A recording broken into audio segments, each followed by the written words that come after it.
Hello, my wonderful people. Good morning, good afternoon, good evening, good night, depending on your time zone or anytime you are coming across this platform called Linda's TV show. If it is your first time and you like what we are doing here, kindly subscribe, put on your notification bell to all notification. In that way, you'll be able to know when we upload a new video. I want to appreciate you too for creating this wonderful platform we are using to pass information across to the members of the public. I put a disclaimer that here in Linda's TV show, we react to all forms of videos. We do not and will not promote anything misleading information, hate speech, violent, or trying to instigate war. We are only here to inform, educate the members of the public because information they say. This FBI agent brilliantly break down what Islam really is. The entire purpose of Islam, according to all Islamic doctrine, is to ensure that there is an Islamic state throughout the entire world called a caliphate, and under that, Sharia or Islamic law is the law of the land. That's it. Islam is no more complicated than that. Islam breaks the entire world into two parts. The Dar al-Islam, where Sharia is the law of the land, and the Dar al-Harb, the house or abode of war, where there is not Sharia as the law of the land. The function of Islam is to eliminate the Dar al-Harb until the entire world is a Dar al-Islam. And the vehicle to do that is called what? Jihad, which in 100% of all published Islamic law is only defined as warfare against non-Muslims. Do you think Nigeria should become a Sharia nation? That is my ambition, and that is the ambition of every Muslim in this country. So let's just put that on the line. And so we're here talking national security issues. We have people here that are running for the office of President of the United States, and we have to begin there. And what I would put forth is that since, and actually prior to, but since 9/11, our entire national security apparatus has been unprofessional in its approach to this war, from the four-star generals to the office of the president to the national security staff to the leaders of DHS when it was created, the FBI, the CIA, and other agencies. Because we have said this has nothing to do with Islam, despite the fact that our warfighting doctrine says when you analyze an enemy, you start with who he says he is and why he's fighting. And 100% of this enemy that we're facing, from the jihadi in Chattanooga to the 9/11 hijackers and everybody before and in between, have all said we're Muslims waging jihad in the cause of Allah in order to impose Islamic law and establish caliphate, period. So that's what it is. And if we look in Islamic law, authoritative Islamic law, the kind you get at mosque bookstores, not at Barnes & Noble, you will see that 100% of them say that jihad is warfare against non-Muslims. And it's total warfare. It's not just guns and bombs. It's psychological warfare. It is political warfare. It's subversion. It is the whole 9 yards. It's total warfare, something that our DOD has not been practicing. I would say you'd have to go back towards Reagan administration and maybe even beyond that. Complete and total war. This man is exactly right. Islam is at war with the West. I happened to come across a video of yours where you had done sort of a response to one of my own videos about the current, call it what it is, genocide that's been taking place in Nigeria. And I appreciated that so much. And, you know, when you had reached out, I thought that this had to be God sending you this way, because I've been praying for somebody on the ground to talk to about this. So I want to thank you once again for coming here and joining us today. Thank you for having me. Absolutely. So I guess where we can start off is who is Stephen? Who are you? How do you describe yourself? What are you into? And what has God been calling you, I guess, into as far as message ministry? Because, you know, you have content and things of that nature. So I really want people to get a sense of who you are. Thank you very much. I'm a Christian, a Nigerian Christian, who became a Christian. I wasn't born in a Christian family. I was actually born in a Muslim family. Wow. But I I was being weighed down by the load of my sin, and I didn't know where to turn to. I did all I could as a Muslim, did all this religious stuff, but I wasn't still free from sin. So in my desperation, I approached a friend of mine. That was many years ago anyway. We were classmates. So I went to him, told him all that I was going through, and to cut the whole story short. So he prayed with me, and I became a Christian. That was in my late teenage years. Since then, I have been in the church, but I didn't know much of the deep things in Islam. The deep, just like an average Muslim. Yeah. You wouldn't know anything. You were just doing that religion. But the thing that kept me going on was that here is someone that reached down to me and pulled me out of my sin. And I saw that a change happened in my life, which was not there before when I was a Muslim. Yeah. So I always came across Muslims that would attack Christianity and try to say there is this contradiction, Trinity is not true. I didn't have any response. But the only thing that I held on to, the only thing that kept me going was that I was a sinner before. Yeah. And now that Jesus has saved me, I was like, how come that these people are still saying all this, that whatever be the case, that's their problem. And I continued in church ministry. I had been a chorister. I led choir when I was in my college years. All that kind of thing. We'll go about, preach the gospel, reach out to villages. When I was I'm not sure if you understand this thing that they called NYSC in Nigeria. National Youth Service Corps, NYSC. Okay. So it is a mandatory 1-year service for all graduate students. So once you graduate from a college and you are under 30 years old, you are going to serve, we call it service, national service. So you will spend about a year somewhere. You'll be posted to another state apart from your own state. So when I went for that youth service, I still served in the church. I was a kind of pastor to a village church, all that. All that changed about 10 years ago. So I want to get into why I started my YouTube content. That changed 10 years ago when I came across a video by David Wood. He called that's it, right. Yeah. That was my baptism of fire into apologetics. So the title of that video, if you look for it, is still online. It is Who Killed Muhammad? I got it through a friend. I borrowed a hard disk, a computer hard disk, from a friend of mine, because that is my profession. Computing is my profession. I do some software development. So I borrowed that hard disk, wanted to repair a computer. So I needed to move the content into a storage device. Then after the repairs, I would pull it back. It was in that my friend's hard disk. I do not know. I can't remember what I was looking for. Then I stumbled across this video. Wow. Hey. Okay. God is going to reach you anyway. And you know what's funny? My friend got that hard disk, got the content of the hard disk from a Muslim who gave him his own laptop to repair. You get the story. So he moved the content of that client's laptop into his own hard disk, repaired the laptop, moved back the content, but did not delete it from his own hard disk. That was how it got to me. And he did not know that it was there. He didn't know it was there.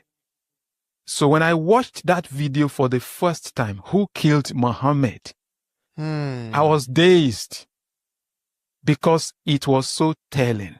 I watched and watched and watched repeatedly to learn that this man called Muhammad actually died by poison in the hand of a Jewish woman. It was amazing. So a lot of questions kept ringing in my heart. Why didn't they tell us this when we were Muslims? Why don't Muslims talk about it? Every Christian talks about how Jesus died. It's not a thing of shame. We're not ashamed. Yeah. Exactly. It's foundational. So how come that Muslims are not proud to talk about how Muhammad died? So I started looking I didn't know who David Wood was because he didn't mention his name in that video. Yeah. So I started going around on YouTube, trying to locate who is this man. So I was able to match some other videos with the one that I had in my hand. From there, I got to know his name was David Wood. He had a friend called Nabi Qureshi. So from that time, I got hooked. And all of the lies that we were told, everything was just being pulled away. The scales were falling down. And so then some sort of annoyance, some sort of anger. The more I digged deep, the more I found that I was angry. Why all these lies? Why were we not told all these things? Yeah.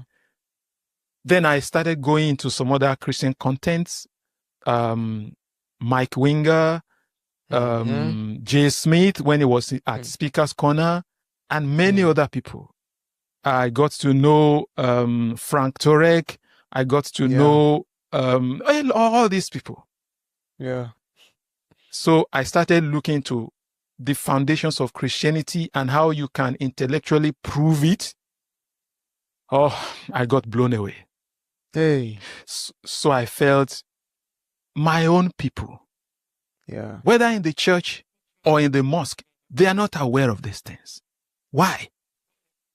That was why I started to make public my content about 2 or 3 years ago. So that's just the summary of. You went from being a man who couldn't even face a conversation from a non-believer, from a Muslim who was contradicting you, to now it's like you have saturated yourself and you can now stand and really be an apologist for the faith. That is incredible. So, I mean, and again, the story of the computer is going to be a hallmark now. For everybody who's watching right now, this is going to become a part of our lives, that God will make sure that somebody else doesn't delete that content so it gets into your hands. Yeah. Nothing will stop God. So, okay. So the question I did have, though, as far as you are making this conversion, you know, you're saved, you're now a believer. Are you outward about it with the people around you? You know, you have Muslims that are in your family still. Are you hush hush? What did that look like for you? Okay, yeah. I came from a family of five children.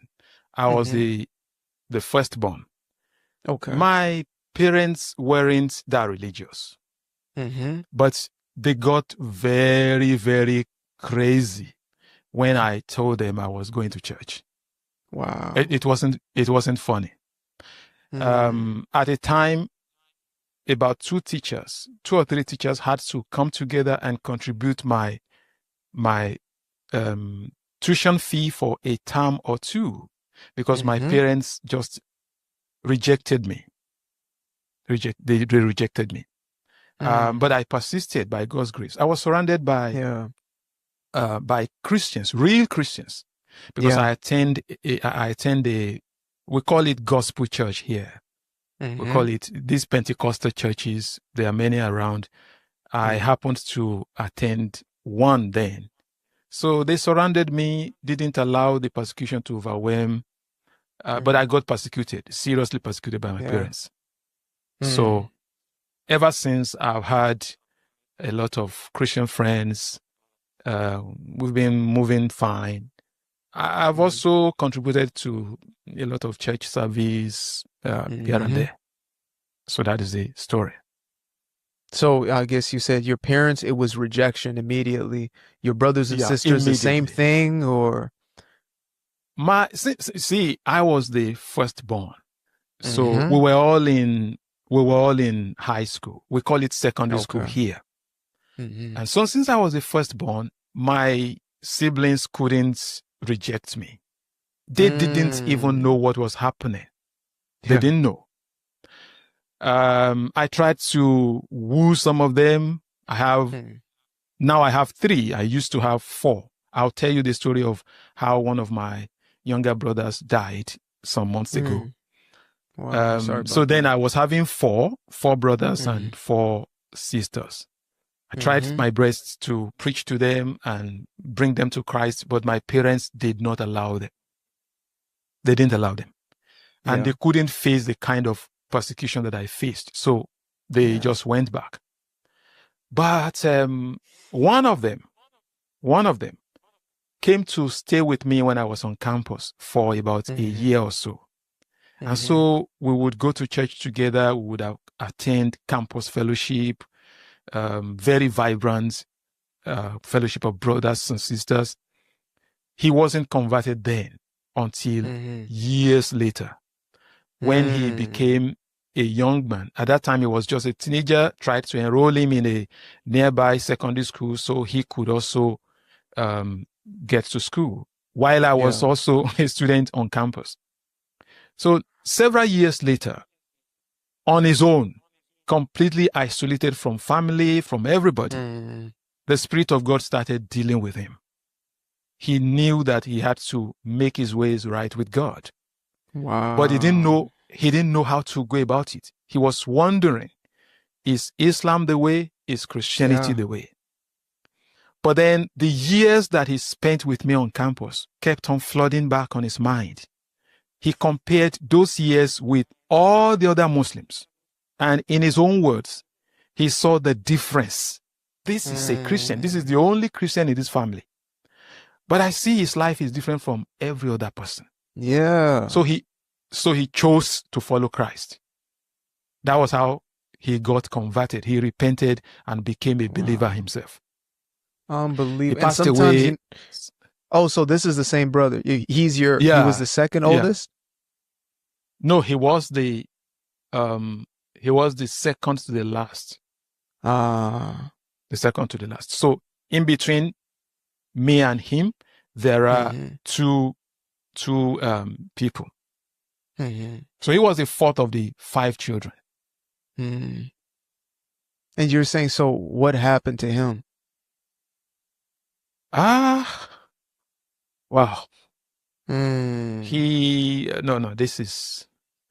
He took ill and we didn't know it was liver related. It was already too late before I got to know. As a matter of fact, he died literally in my hands. He died in my house. So sorry. Wow. Some 6 months ago or thereabouts. It was so heavy on my mind. But I have the joy that I wept for. Even now that I'm saying it, I still feel it. But I have that hope that one day we shall reunite again. Amen. Amen. Amen. Yeah. And that is the promise that Christ has given us. Yeah. Of everlasting life. So I can only imagine that this has even fueled you more so, to stand up for the faith, seeing what Christ has done in your own life, and then to see your little brother probably so unseemingly to come to Christ, and then, as they say, changing addresses, right? As a Christian, you don't die, you just you change locations. Yeah. So in that, did you see any sort of shift of the people around you? I mean, are any of your other brothers and sisters now in a place where they're adults and they're questioning things more, or is there really a separation and that's becoming more and more now as Christians and as Muslims? Or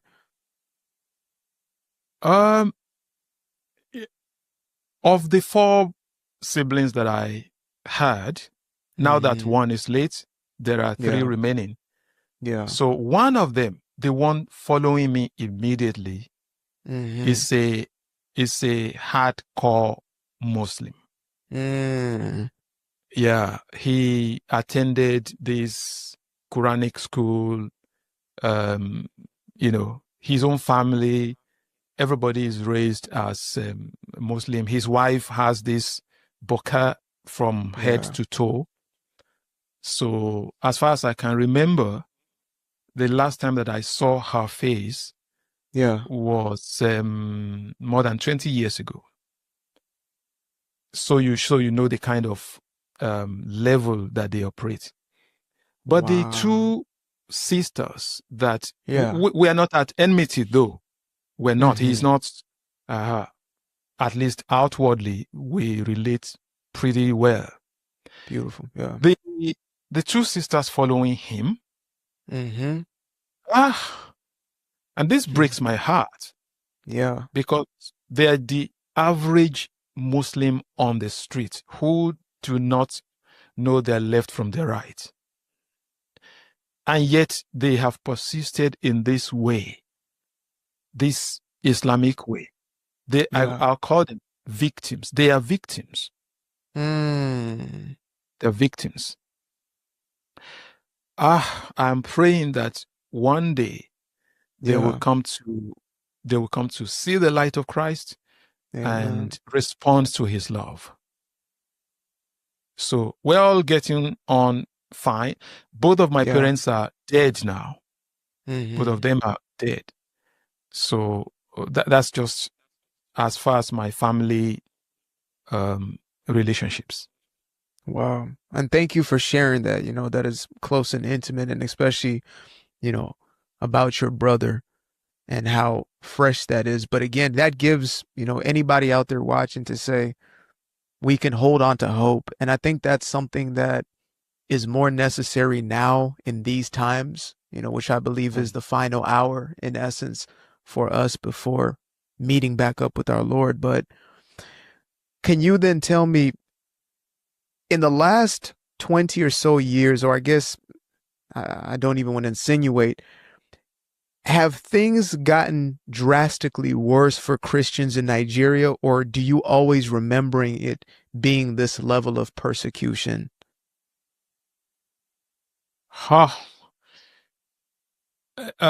Everything in Nigeria is for the wars by the day. Literally everything. So you can imagine the Christian persecution too, because Nigeria has drifted from a Western kind of nation to a point where Arab and China, they are the new friends of the governments in power. Nigeria used to be an ally of US, of UK. When I was growing up, you would see Western companies taking all kinds of projects in Nigeria. Julius Berger, I think from Germany, if I'm not mistaken, and some other companies. They were the ones, engineers, all kinds of things. Yeah. But in successive years, the administrators of Nigeria, who are majorly Muslims, I can count the number of Christians that have ruled Nigeria in the last 20, 30 years. So they have systematically moved Nigeria away from Western influence, particularly in the north. And so that has made the Christian persecution in the north very, very severe, worse than before. Yeah. So when I was growing up as a young man, I had just become a Christian. Once in a blue moon, we would hear about these clashes in the north, in Kano, in Kaduna. But now it's all over the place. It's all over the place. And it's spreading southward too. So to answer your question in a nutshell, it's worse now than before. Yeah. And why do you think it is that there's been such either an ignorance or an ignoring of it from much of the world as it's ramped up? You know, they talked about it decades ago, a little bit, but now it's so much worse, as you said, on the ground, and yet we hear less and less about it. What do you think that's about? First of all, I'll put the blame at the doorsteps of the Christian leaders in Nigeria themselves. Okay. Because it is this docile, wishy-washy, don't confront, don't make anybody angry kind of preaching that you get. Just concentrate on Christianity and the coming of the Lord. You know, don't take part in public debates. Don't get involved in politics, all that kind of thing. Yeah. So much of the blame I'll put on the Christian leaders. Because if you don't shout about your problem, how do you expect others to know about it? Absolutely. So that is the first thing. The second thing is, about 2 weeks ago or thereabout, I saw a content of yours on ideological subversion, where you were reviewing this man's video, Yuri Bezmenov or something like that, a defector KGB. So that thing is real in Nigeria. It's real. So it's not possible to go through Nigeria's educational system and not become completely subdued and unable to raise your voice, stand for yourself. So it's subversion. But then from the side of the West, I'm not the kind of person that will blame others for our own misfortune. So I don't want to blame the West for not waking up to our problem. Yeah. I know the West has their own problem. So I don't know. I think it is we Nigerian Christians that have not actually raised our voices. That's how I'm going to put it. And you pointed out something that is so interesting to me because, you know, when you have a worldview that is landlocked in either the Western civilization or even more so, let's say the United States, you think everybody else lives in these sort of homogenous environments where everybody is the same. So you think, you know, one Christian is like every Christian in Nigeria, not understanding that there too we have the same problem as we have in America or much of the West, where you have most of the church is lukewarm, right? Most of the church is not necessarily focused on the Great Commission, but instead on not offending, as you had stated, right? I thought that was a Western issue. We have liberal churches here where they're so afraid to offend the next person that they won't tell them the truth. And so, you know, I'd like you to go a little deeper into that one there. Okay. You see, the Nigerian church is fractured. So, and that may also have contributed a lot. The northern part of Nigeria is where the heat of persecution is felt most. The southern part is divided along this Pentecostalism, evangelicalism, and you have the Anglicans, the Methodists kind of doing their own, and the new churches that sprang up in, I think, in the 70s or so. So they are the sort of the revivalist movements. So it is in these churches that you find that members isolate from discussions in the society, debates about politics, confronting issues. It is these movements, these spiritual Pentecostal movements You see, we have two Christian bodies in Nigeria, the umbrella bodies of Nigeria, the Christians. There is one that is called the Christian Association of Nigeria, CAN. We generally call them CAN here. CAN is broader, and it includes the Anglican, the Baptist, the Methodist, and other churches. Whereas the other one, which is you will see where I'm going with this, the Pentecostal Fellowship of Nigeria, PFN. So that is the body of these other ones that I've just described, the Pentecostal movements, the spiritual church, the born-again movements, the born-again movements. So you find the PFN. PFN is more detached from issues of the society than CAN. So my own church belongs to PFN kind of group. So that is the problem that Nigeria has. No interaction with politics, no interaction with societal issues. You are not supposed to meddle in some issues, just focus on, we go to church a lot. We go to church a lot. Yeah. A lot. You can be sure of that. In the South, we go to church a lot. Yeah. So then you now have another group of Christians that are the prosperity movement sort of thing. So the motivational speakers, the prosperity preachers, those ones also do their own thing somewhere. So they are all around. That is how the Church of Nigeria is made up of. Wow. We try to preach, but you get it. And do you find that most people fall into which camp? The sort of exclusive or secluded? Are they falling now more into the prosperity where you see these massive gatherings of people trying to get their blessing? What does it look like on the ground?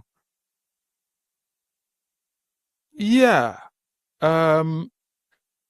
Nigeria is a deeply religious society.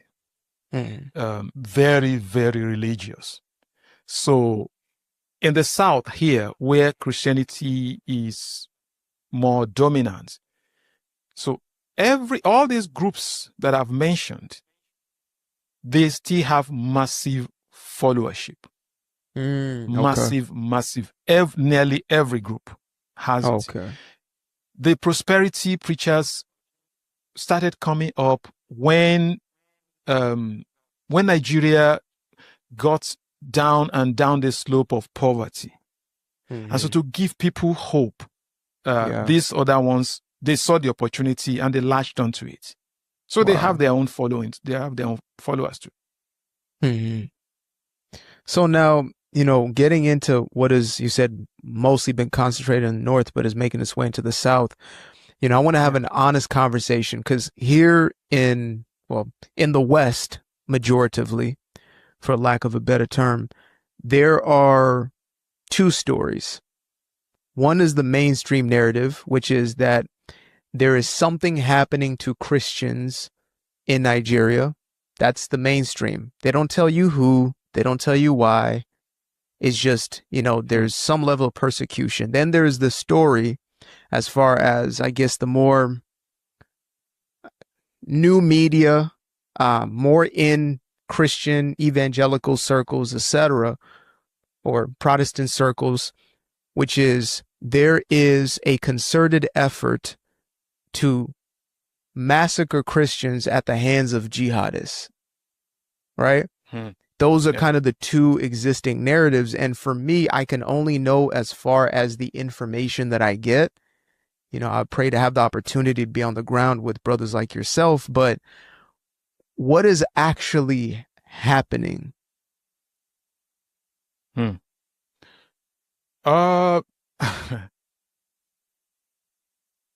see, there is mainstream media. I don't want to say everywhere, but I can tell you that it exists also in Nigeria. So there is mainstream media. Now, here is the narrative that they always push, which is a false narrative. You find that the jihadists will attack villages upon villages. Usually these villages they are made up of peasant farmers. Okay. So they have their farmlands, either inherited from their own ancestors or bought or something of that nature.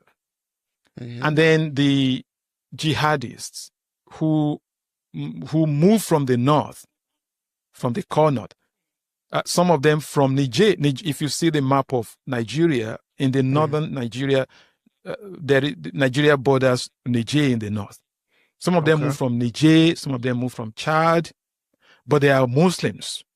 Mhm. So then they will attack these villages and use their cattle to eat the crops. Deliberately, they will eat these crops. Sometimes there have been reports of yam tuber. So it's not a matter of crops that are in the air, that are just on top of the soil. Yeah. Even yam tubers and cassava tubers Yeah. will be uprooted by these herders and cut in pieces and they'll feed these things to their animals. And they're always armed. Mm. Many years ago, they used to be armed with small weapons and swords or things like that. Now they have AK-47. You won't believe it, that herders have AK-47, military-grade weapons on them. And we've heard in the past ministers that will defend it. That, well, it's normal for them because they are always going around wilderness in the bush and all that. So that is what is happening. And when these attacks happen, the farmers do their best to, okay, where do you want them to go? Where do you want them to go? So in the process, clashes will break out and these farmers will be massacred. And what you get in the mainstream media is that there is a herder-farmer clash. That's what they push. But majority of these farmers are Christians. They're Christian farmers. Sometimes a few of them could be Muslims. That is why they push back and say, oh, after all, Muslims are also victims. They say that.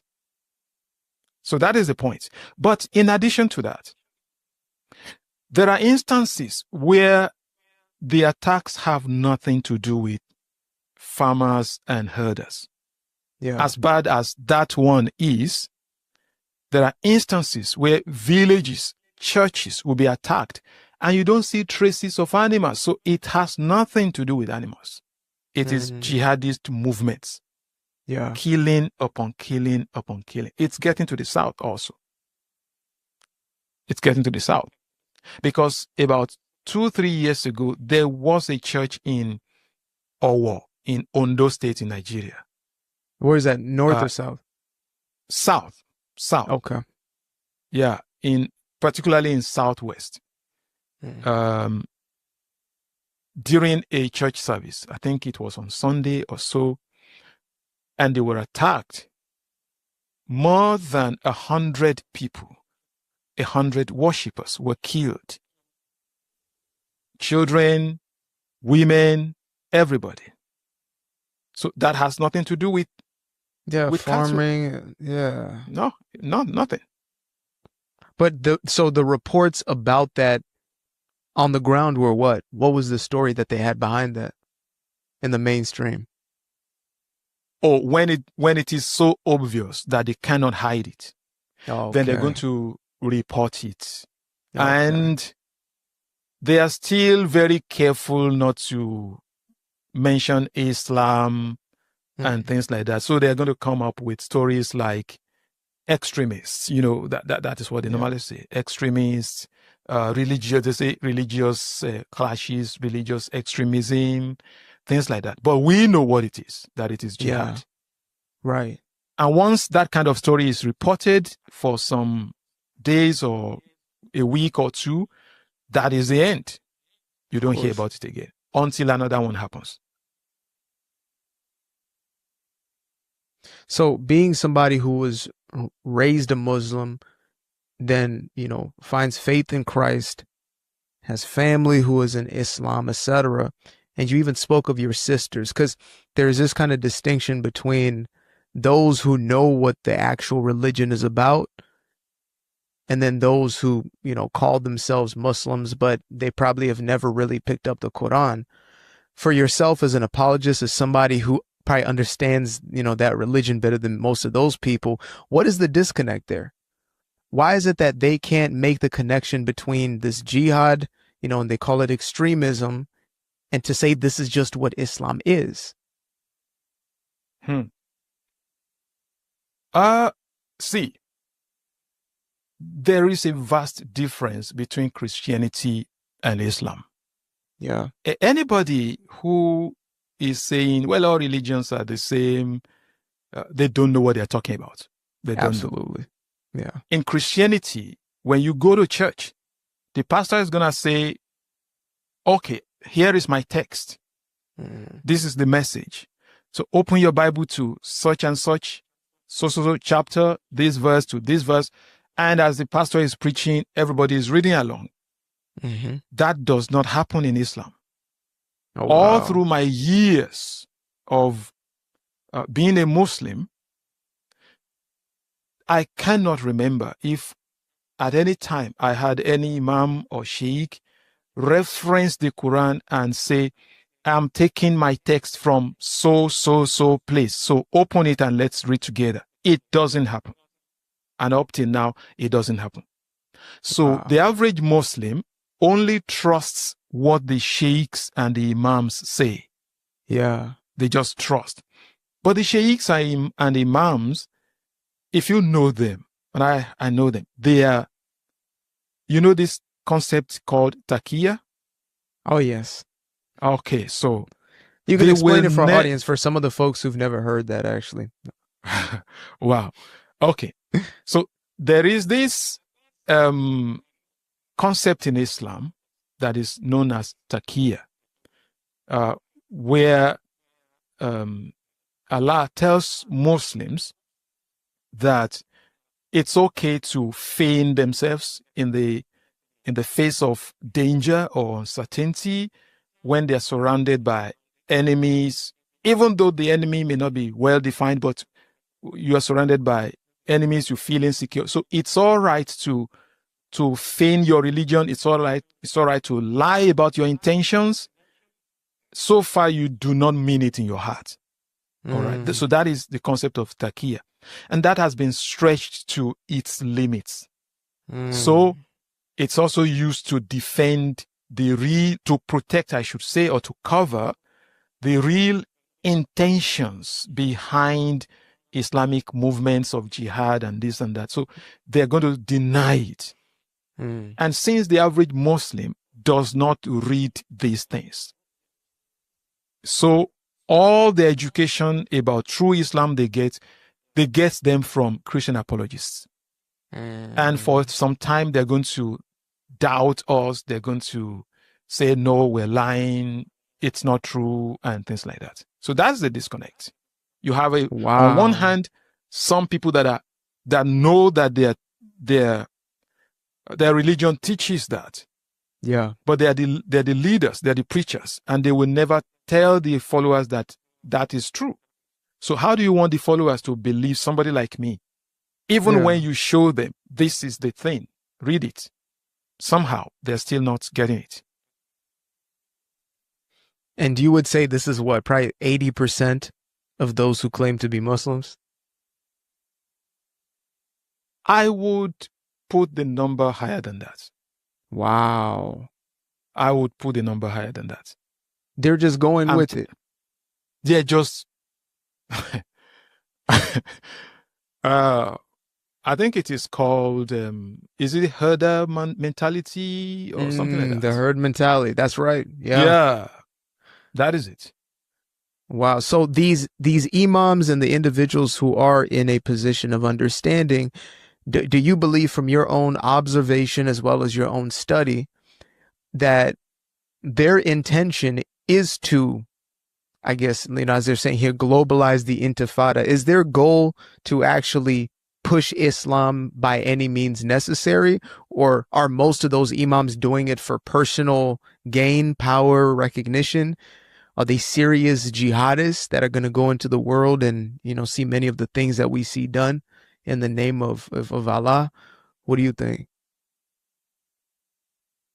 I think they genuinely mean to push Islam by all means necessary. That's what I believe. Because sometimes the veil is lifted a little bit and you are able to see what is behind it. Yeah. Before I came to give myself to Christian apologetics, I was somewhere one day across the road facing a mosque. It was in the afternoon. And I'm not sure if you know this, but in Nigeria, 5 times a day, you get so much noise all around you. By 5 a.m., everywhere is agog with call to prayer. Everywhere. Wow. And in a little environment, you could have up to 5 mosques, all of them blaring at the same time. That is going to be repeated by 2 o'clock, between 1 and 2 o'clock, then 4 o'clock, then 7 o'clock, then 8 p.m. That of 7 o'clock is not made, it's usually not released through their megaphones or their loudspeakers. So they do that silently. So I was sitting across the road on that day, and somebody was speaking, think about it, in a mosque. And he knew that there were Christians around. He knew that. And he was still telling Muslims that they were not supposed to make friends with Christians. That you should not extend peace to them. That was the exact thing he said. On the loudspeaker. Exactly. Don't give them salam. Wow. Don't, and I'm not lying. That is the truth. Whenever they're able to do that, they're going to say it publicly. So it was when I heard these things, it was shocking, to be honest, because as a Christian, there is no place for hate in your heart. You know that. Of course. Yes. And if you're not familiar with the doctrines of Islam, you'll be wondering, why is this man saying this? Not until I read it in the hadiths. That was when I felt, wow, now I understand. I believe they know it. I believe they know what they're doing. It's just mind-blowing for me because here you are, you were born in this, and it took you being so far removed from Islam to understand and even get to the hadiths and, and get to know the Quran intimately. You had to be an outsider. Meanwhile, the people who are in it are just blindly following. But then, one of my biggest problems has been that many of the Muslims who claim that those are extremists and it's not them doing all of these things, terror attacks, etc. Why is it that they don't oppose the ones who are? Why is it that they, if we had a Christian movement and they started killing people and doing all sorts of stuff, there would be an uprising to separate ourselves, and to shun that behavior and say, that's not of Christ. That's of a different spirit. Why is there no uprising of these people? Why is there nobody standing up for the Christians on the Muslim side in the same way? You've asked a very serious question. It's an important question. And that is what everybody needs to be asking. So why is it that the average Muslim, the moderate Muslim, why is it that they don't stand up for Christians? Yeah. So here is why. They do not want to appear like they are betraying their faith. They don't want to be. They don't want people to see them that they're betraying their faith. Once a while, you find people that are disgusted by these things. And once it gets to that level, that man or that woman is on his way or her way out of Islam. Okay. Once it gets to the level of disgust, they're going to leave. They're going to leave. So, but most of them are just there. I suppose that inwardly, they are convicted. I believe that. Inwardly, they are convicted. They know this thing is not supposed to be. Yeah. But see, if a Muslim says that in a Sharia environment, and almost all the northern states in Nigeria, the core north, there's something we call the core north in Nigeria. If you ask about that, I'll explain more. But let me just quickly say this. In the core north, if a Muslim should stand up to defend a Christian, that Muslim will also be killed. I hope you know that is Islam. You must have heard that before. I mean, you hear about it, but again, it's you can't wrap your mind around it necessarily until it's right in front of you. Yeah. So in some cases, when you have some mosques burnt down or some Muslims killed alongside Christians, that could explain why. Wow. That they didn't get along with the jihadists. So they had to also be part of the collateral damage. Now you talked about the core north, and you said even Sharia law rules there, and you mean it's legislated Sharia law? Yes. In this region, it is. So Nigeria is divided somehow horizontally into two. So you have the north, you have the south. Although the landmass in the north has been dubiously structured in such a way that it's larger than the landmass in the south. But who cares about that? Yeah. So the north is divided into, so the northern landmass is also divided horizontally. So the one in the middle now is called the Middle Belt. You understand? So here is the map of Nigeria, divided this way, south, north. Then the north is also divided along that horizontal line.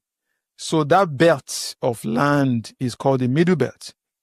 That is what is geopolitically referred to as the North Central.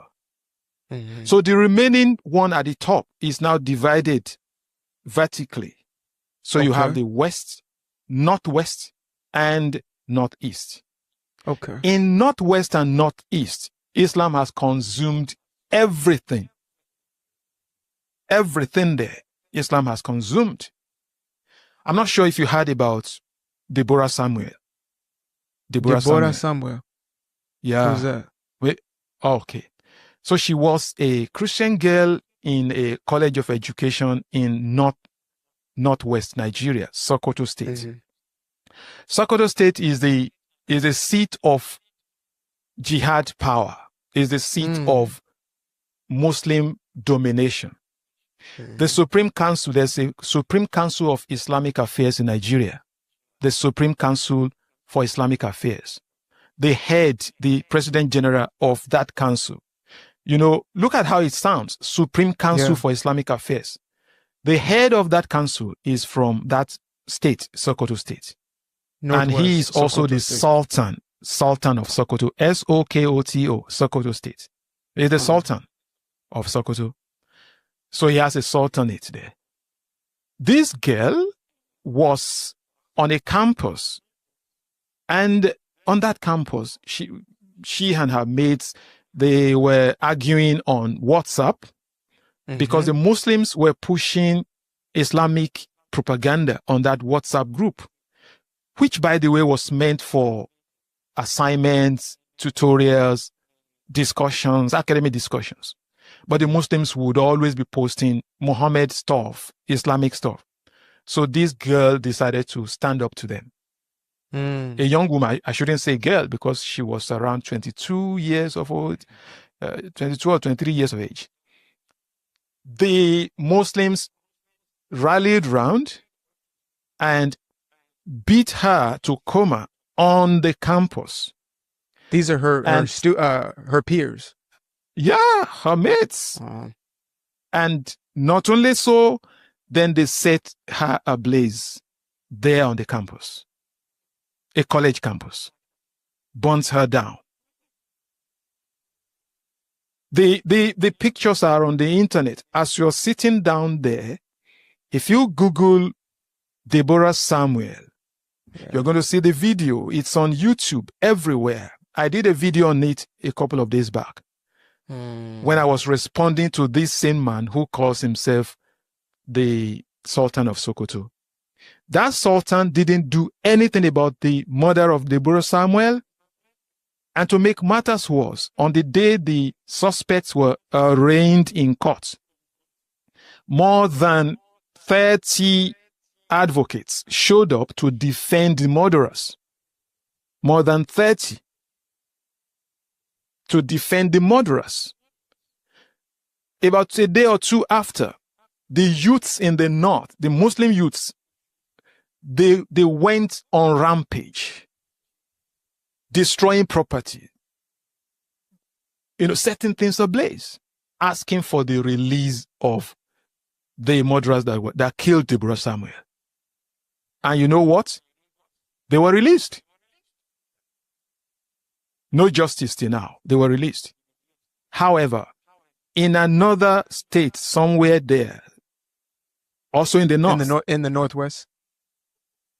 I think in the northeast, Bauchi State should be in the northeast. A Christian then commented on social media and demanded why this injustice. The state government arrested that Christian and put her in jail for 1.5 years without trial. A woman. The woman who posted about it spent a year and a half in prison for posting about it. Exactly. While everything is on the internet. Free. The murderers are on the streets now. It took the intervention of some activists to get her released. So that is the state of things in Nigeria. Wow. And so you say this has happened because you said basically the entire, that northern region outside of the belt is now fully jihad territory. You said what nations? Is it Niger that you said is atop of that? Like, where are they? Are they coming in? Yeah. Are they being formed there? They come in from the north. You see, Nigeria, I don't know how much time we have left because there is a lot to talk about. If we cannot, if we can't say everything now, I don't mind. We'll have a part two. So, yeah. All right. But we can continue. Yeah. In the northern part of Nigeria, there is another police structure that is called Hisba. Okay. Different from the national police. This Hisba, they can actually arrest the national police. What? They can. Literal. I'm telling you. So that is to tell you the level of the, what do I call it? And the West is unaware evil, of this. Corruption. And this is what I'm saying. Islamism. We're looking at it from, it's like we look at, let's say, the UK, whatever it is, and we get it, but we don't really get it. Then we look at New York, right, in the States. And I was like, Mamdani is likely going to be their mayor. And I say, I think the only way we understand is when it's right in front of you, when it's happening, what this looks like. Dearborn, has already been essentially occupied in the same way. And Sharia law is the next logical conclusion for that. And now you're telling me they're appointing sultans? Like, I'm even thinking of just that idea. They have a sultan now in what used to be, I would assume, a democratic nation. Well, that's crazy. If US allows this madness to go on, don't dream about it. Don't think of it. Do not think of it. In the north, in core north of Nigeria, during Ramadan, the last Ramadan, Schools were closed down in 3 to 4 states. Schools, secondary schools, high schools were closed down for 1 month. So when they tell you that, well, you know, Sharia is only for Muslims, it's not going to affect Christians, it's a big fat lie. Yeah. So the children of the Christians in those schools, where were they during the lockdown? Wow. Apart from that, during Ramadan fast, in the core north, although you are not fasting as a Christian, they will beat the hell out of you if you eat in public. You eat anything in public. Did you get that? As a non-Muslim, you will as be a non-Muslim, beat up for... Yep. you will be beaten. You will thank your stars if you don't get killed in the process. They will beat you. The Hizbah, there is this police that I talk about. Yeah. So they will be patrolling the townships, looking for whoever is not abiding by Islamic laws. It doesn't matter if you're a Christian or you're not a Christian. It doesn't. In the North Central, there is a state called Kwara State. It used to be part of the South, but somehow it's now North. They call it North Central, the middle belt that I talked about. Okay. In Ilorin, the capital of Kwara State, there is a university there. It's a federal university. Students of that college, they dare not, female in particular, they dare not go to a particular marketplace with their hair uncovered. They will be lashed. They will be beaten. I'm telling you, they will be beaten. A Christian going to a marketplace to buy something, men will get hold of her, lie her down, and beat her. And it goes on. Nobody says anything. The Nigerian government, the state there is not going to say. Viewers, for watching this video together with me from the beginning to the end. Like I said before, if you like what you see here, if you like what I do in this platform, as you have finished watching this video, please hit that red button that says subscribe and put on your notification bell to all notification. In that way, you'll be able to know when I upload a new video. Share my videos, leave your comments in the comment section constructively. Until I meet your way again in my next video, I still remain your Linda's TV show. Bye-bye.